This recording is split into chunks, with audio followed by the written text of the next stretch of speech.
আসসালামু আলাইকুম বন্ধুরা, আশা করি সবাই ভালো আছেন। আমি আপনাদের দোয়ায় ভালো আছি। আজকে প্রচুর বৃষ্টি, দুপুরের আগ থেকেই দেখেন কি অবস্থা। কিছুদিন আগে আমাদের এই ক্ষেতগুলো রোপণ করা হয়েছে, এগুলো অলরেডি কিছু কিছু পানির নিচে চলে গেছে আর কিছু পড়ে আছে। এতে আমাদের অনেক ক্ষতি হওয়ার সম্ভাবনা আছে, জানি না কি হয়।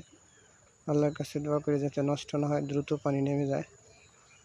কারণ এই যে পানির যে ব্যবস্থাটা, এর গিয়ে পানি জায়গা কুলাতে পারে না, তাই যে কত স্পিডে যেতেছে। তারপরও যদি রোয়াগুলো নষ্ট হয়ে যায় তাহলে আবার পুনরায় রোপণ করতে হবে, জানি না কি হয়। খুব চিন্তায় আছি, তাই আপনাদের মধ্যে শেয়ার করার চেষ্টা করছি। সবাই দোয়া করবেন যেন দ্রুত পানি নেমে যায় আর বৃষ্টি না হয়। সবাই সাপোর্ট করবেন, লাইক করবেন, শেয়ার করবেন। আল্লাহ হাফেজ।